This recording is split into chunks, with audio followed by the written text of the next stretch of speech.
আসসালামু আলাইকুম বন্ধুরা, কেমন আছেন সবাই? তো চলে আসলাম আজকে আমার এক বন্ধুর চায়ের দোকানে চা খেতে।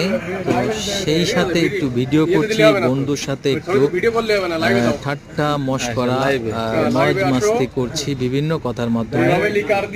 তো বন্ধু আমাকে বলছে লাইভ চালাও, লাইভ ভিডিও করলে হবে না, লাইভ চালাও। এই দেখো কিভাবে চা বানাইতে হয়, আমি আজকে দেখ কিভাবে চা বানাইতে হয় আমার বন্ধু আমাদেরকে দেখাচ্ছেন। ভাই এই যে আপনি 2 নম্বরই ব্যবসা করেন, বন্ধুর এই সাথে লোকে তো মজ জানি মাস্তি চিনি আপনার কাছে চলছে। চা খায়।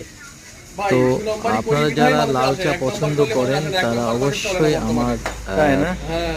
আপনি এই সাথে যে চা দেখা পাতি করবেন, ওর মধ্যে রাইখে আমার দিয়ে ধুয়ে পানিটা পরিবারের দিলেন। সাথে যুক্ত হয়ে যাবেন, চ্যানেলের সাথে যুক্ত হয়ে যাবেন, আমার গার্মেন্টসে চলে আসবেন। মানে যে জাহাঙ্গীর কথা আছে গার্মেন্টস যে যশোর এক ব্যক্তি ক্যান্টনমেন্ট আছে ফার্স্টতলা বাজার, আমি সেখানে রেগুলার অবস্থান। একজনের কাছ থেকে আপনারা গুড় আসলে খাইতো, ঠিক আপনাদের আছে? সবাইকে লাল সে চা গুড়টা খাওয়ানো হবে। ছিল 2 নম্বর, তো ঠিক আছে? আমি তো খাইতো কোনো খাচ্ছি, মজা সমস্যা নেই। হঠাৎ পাচ্ছি। করে তো একদিন 1 আপনারাও নম্বর চলে আসেন। গুড় দিল তারে, সবাইকে এদিন তার অবিরাম পেট খারাপ ভালোবাসা হলো। আমার চ্যানেলের তারপরের পক্ষ দিন সে থেকে। গুড় আলাদ ধরে নিয়ে এসে ভাইরাল জম্মের মারা পোস্ট মারলো। যে তা টিভি গুড়ালা কি সেদিন বলবো। কইলো, ভাই তো সারা এই জীবন চ্যানেলের 2 সাথে নম্বর আপনারা গুড় দিছি, সবসময় পেট যুক্ত খারাপ করি নি, থাকবেন। আজকে ভালো গুড় দিলাম, আমার আপনার পেট খারাপ পোস্টগুলো করেছে। অবশ্যই আপনারা তা একটু কি লাইক, বুঝলাম আমরা কমেন্টস যে ভালো এবং জিনিস আমাকে শেয়ারের পেটে যায় না। মাধ্যমে ভালোবাসার পাশে থাকবেন। ধন্যবাদ।